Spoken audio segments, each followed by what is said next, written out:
नमस्कार दोस्तों, दीपक सॉल्यूशंस में आप सभी का फिर से बहुत-बहुत स्वागत है। दोस्तों, आप देख सकते हैं कि मेरी सी ड्राइव यहाँ पर पूरी तरह से भर चुकी है और खाली 200 एमबी डाटा बचा हुआ है। इसकी वजह से कई बार मेरे सॉफ्टवेयर क्रैश कर जाते हैं क्योंकि कोई भी सॉफ्टवेयर जिसको वहाँ पे फाइल्स वगैरह बनानी होती है और अगर 200 एमबी से ऊपर की फाइल हुई तो वो सॉफ्टवेयर क्रैश हो जाएगा। तो दोस्तों इस चीज़ का क्या सॉल्यूशन होता है, ये आज की वीडियो में हम देखेंगे। अब आप देख सकते हैं कि इसके आगे जो न्यू वॉल्यूम नाम से ड्राइव है, इसमें 350 जीबी के आसपास डाटा खाली बचा हुआ है। लेकिन हमारी सी ड्राइव के अंदर केवल और केवल 209 एमबी बचा हुआ है। क्यों? क्योंकि सी ड्राइव को जो स्पेस अलोकेट किया गया है वो 133 जीबी है। लेकिन न्यू वॉल्यूम के अंदर 350 जीबी अलॉट किया गया है। तो अब मैं यहाँ पे जो न्यू वॉल्यूम ई वाली है, इससे 100 जीबी काटूँगा और इसको मैं विंडो सी के अंदर डाल दूँगा। ठीक है? मतलब जो सी ड्राइव हमारी है उसके अंदर डाल दूँगा। तो आइए दोस्तों पूरी प्रोसेस देख लेते हैं कैसे होता है। सबसे पहले आपको जो स्टार्ट मेन्यू है इसके ऊपर राइट क्लिक करना है और डिस्क मैनेजमेंट में आ जाना है। ध्यान रखिए, स्टार्ट मेन्यू पर राइट क्लिक करना है और डिस्क मैनेजमेंट पे आना है, मैनेजर पे नहीं जाना। ठीक है? डिस्क मैनेजमेंट में हम आ गए हैं। अब यहाँ पे देखिए डिस्क 0 लिखा हुआ है। अब आपके पास अगर मल्टीपल हार्ड ड्राइव है तो ये इसके नीचे और आ जाएगा, स्टैक के नीचे आ जाएगा। यहाँ पे डिस्क 0 है, इसके नीचे जस्ट डिस्क 1 और आ जाएगा और ऐसे चलते रहेंगे। लेकिन मेरे पास एक ही हार्ड ड्राइव है। यहाँ पे देखिए कोई भी स्पेस अनअलोकेटेड नहीं है। अनअलोकेटेड स्पेस का क्या मतलब होता है कि उसके अंदर कोई भी प्रकार की जो ड्राइव है वो डिसाइड नहीं की गई है। तो आपको क्या करना है, सिंपली अगर विंडो सी के आगे कोई भी स्पेस अनअलोकेटेड नहीं है तो उस स्पेस को अनअलोकेटेड बनाना पड़ेगा और उसके बाद अपनी सी ड्राइव को आगे एक्सटेंड करना पड़ेगा। अब यहाँ पे अनअलोकेटेड कैसे बनाऊंगा, तो सबसे पहले मैं न्यू वॉल्यूम जो है इसको श्रिंक करूंगा क्योंकि ये बहुत ज्यादा खाली है। अब मैं श्रिंक वॉल्यूम पर क्लिक करूंगा और अब ये मेरे को कैलकुलेट करके बता देगा कि कितना एमबी कितना जीबी मैं श्रिंक कर सकता हूँ।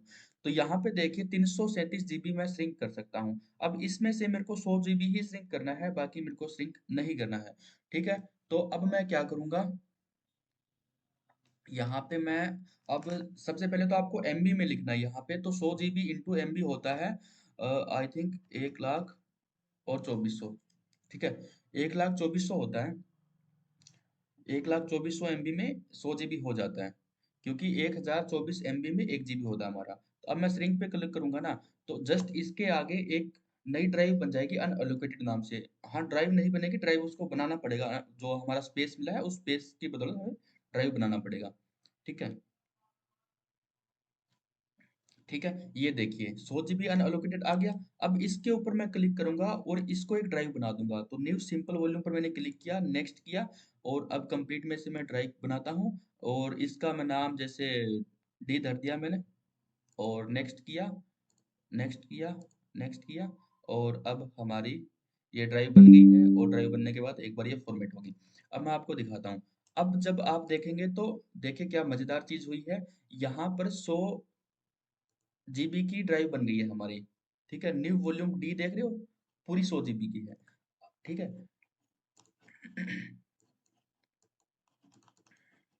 अब आपको क्या करना है, अब ये जो 100 जीबी की ड्राइव बनी है ना, अब इसके अंदर अब ये देखिए, ये तो सबसे लास्ट में आ गई है हमारी डी ड्राइव। समझ रहे हो? और हमारी ई ड्राइव जो है वो इसके पहले है। यानी कि अगर हमने ई को फॉर्मेट किया और यहाँ पे स्पेस को अलोकेट कर दिया हमने ताकि हम सी को एक्सटेंड कर पाए, तो फिर मान के चलो कि आपका डाटा जाएगा।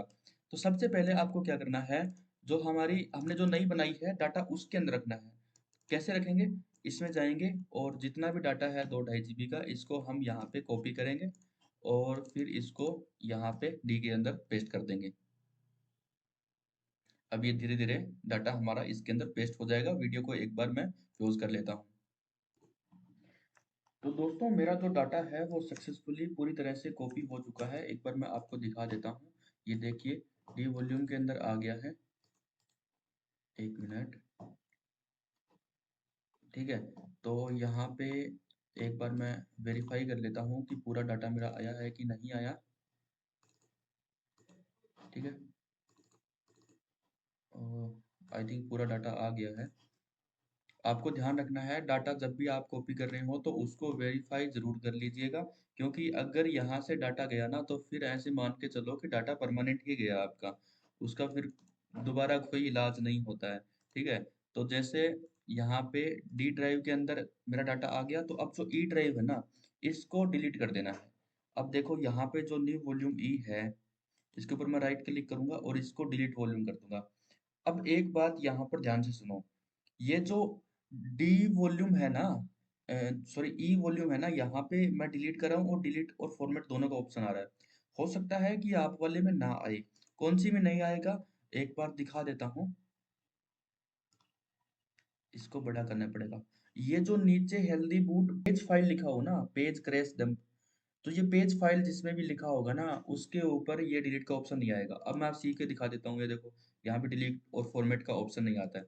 तो अगर जो आपकी न्यू वॉल्यूम है जिसको आप डिलीट कर रहे हो, तो जस्ट सी के आगे है, आपने क्या किया, एक नई वॉल्यूम बनाई और आपने क्या किया कि नई वॉल्यूम के अंदर सारा डाटा डाल दिया। तो जस्ट आपने सी के बाद में जो वॉल्यूम थी उसको खाली कर दिया ताकि आप सी को एक्सटेंड कर सको उसको डिलीट करके। और डिलीट करोगे तो डाटा अनएलोकेटेड होने के बाद आप उस स्पेस को यूज कर सकते हो। ठीक है, तो अब जैसे यहाँ पे आपका नहीं ऑप्शन आ रहा है, तो आपको क्या करना है, सबसे पहले आ जाना है एडवांस सिस्टम सेटिंग पे। आपको टाइप करना है एडवांस सिस्टम सेटिंग एंड ये आ गया। यहाँ पर आपको सेटिंग के बटन पे क्लिक करना है और दूसरा ऑप्शन एडवांस पे आ जाना है।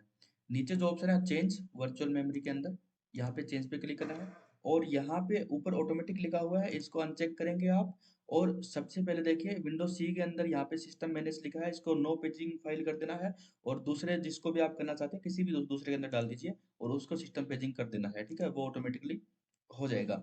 ठीक है, उसके बाद में आपका यहाँ पे डिलीट करने का ऑप्शन आ जाएगा। तो मुझे एक बार इसमें कोई जरूरत नहीं है। ठीक है, तो मैं डायरेक्ट इसको न्यू वॉल्यूम को डिलीट कर देता हूँ यहाँ से।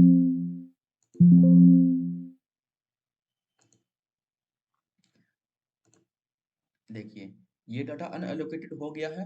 अब मैं एक बार चेक कर लेता हूँ। देखिए अब वॉल्यूम डी जो नई बनाई थी, डाटा सारा इसके अंदर है वो, और वॉल्यूम सी है। अब मुझे क्या करना है, जो भी बचा हुआ डाटा है वो सी के अंदर डालना है।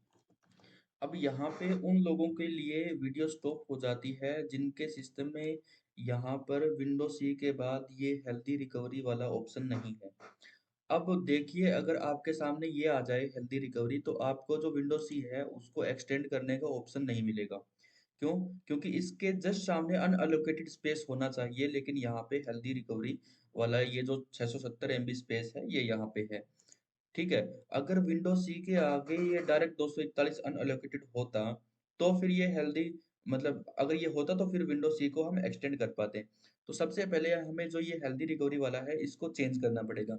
इसको चेंज करने के लिए एक मिनी पार्टीशन विजार्ड नाम से एक टूल आता है, मिनी टूल पार्टीशन विजार्ड।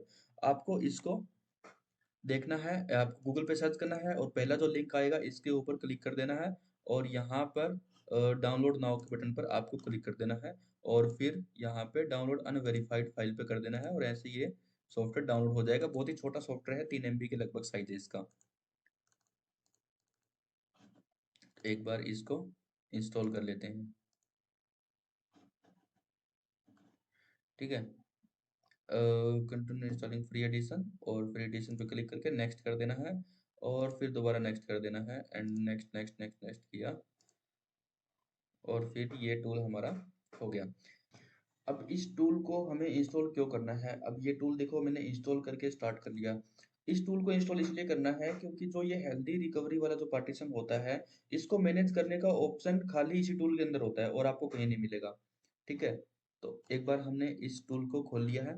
तो यहाँ पर देखिए सबसे पहले सिस्टम रिजर्व्ड है, उसके बाद ये कुछ और 16 MB की फाइल है। अब ये सी है 133 GB का, जिसको एक्सटेंड करना है हमें। और इसके जस्ट बाद में ये देखिए रिकवरी पार्टीशन है और इसके बाद में ये साइज जो है वो अब तक डिसाइड नहीं किया गया है कि कौन सी ड्राइव में जाएगा, अनएलोकेटेड दिखा रहा है।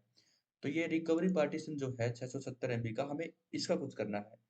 अब इसके ऊपर हमने क्लिक रखा और मूव एंड रीसाइज पार्टीशन पे हमने क्लिक किया और अब इसको हम सबसे लास्ट में रख देते हैं, लास्ट वाली में चला जाएगा ताकि कल को भी कोई इसमें दिक्कत ना दे। और फिर हम यहाँ पे इसको ओके कर देते हैं। ठीक है, अब ये ओके किया और हमने यहाँ पर इसको अप्लाई कर दिया। अब ये थोड़ा सा प्रोसेस में टाइम लेगा और फिर ये हो जाएगा अप्लाई। एक बार मैं इसको कट कर देता हूँ और इसको यस कर दिया। ठीक है, अब मैं जाके देखता हूँ। अब देखिए ध्यान से देखिए विंडो सी के आगे डायरेक्ट जो स्पेस है वो अनएलोकेटेड है, दिख रहा है आपको। अब हम विंडो सी के ऊपर राइट क्लिक करेंगे ना, तो एक्सटेंड का ऑप्शन यहाँ पे दिखेगा हमें कि कितना एक्सटेंड करना है। अब एक्सटेंड के ऑप्शन पे क्लिक कीजिए और जितना भी साइज अनएलोकेटेड है सारे को यहाँ पे एक्सटेंड कर दीजिए।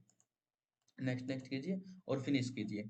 अब आप मजेदार चीज देखिए, मैं अच्छा ये गायब हो गया, वापस जाता हूँ इसके अंदर। एक मिनट, दिस पीसी कहाँ गया मेरा?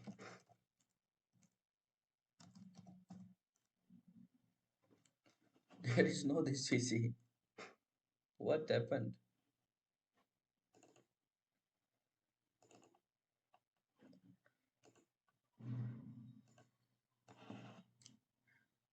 आई थिंक वो पार्टीशन की वजह से कुछ प्रॉब्लम हुआ था एंड मेरा दिस पीसी जो है वो गायब हो गया था। अब मेरे को इस दिस पीसी को लेके आना पड़ेगा, यह है मेरे को दिखाई नहीं दे रहा, गायब हो गया। ठीक है, मैं डेस्कटॉप पे दोबारा ले आता हूँ इसको, ये लो। अब दिस पीसी में ले आया। अब दिस पीसी पे मैं क्लिक करूंगा। अब देखो 243 GB इसके अंदर फ्री बच गया स्पेस, और 88 GB इसके अंदर फ्री पड़ा है, क्योंकि इसके अंदर तो हमारी 1-2 GB की फाइल सी थी। तो इसको हमको ज़्यादा नहीं चाहिए, हम जो मैक्सिमम अपने सॉफ्टवेयर वगैरह है वो विंडोज सी के अंदर ही इंस्टॉल करते हैं, और इसकी वजह से इसका जो स्पेस है वो थोड़ा सा ज़्यादा होना चाहिए। अब देखिए कितना खाली है, पहले 200 MB खाली था, अब देखिए कितना खाली है। तो दोस्तों अगर आपको वीडियो अच्छी लगी है तो इसको अपने दोस्तों के साथ भी शेयर कीजिए जिनको इस वीडियो की ज़रूरत है, और चैनल को सब्सक्राइब जरूर कर लेना ताकि आने वाली वीडियोस आपको सबसे पहले मिल सके। जय हिंद, जय भारत, मिलते हैं दीपक सॉल्यूशंस की किसी नई वीडियो में।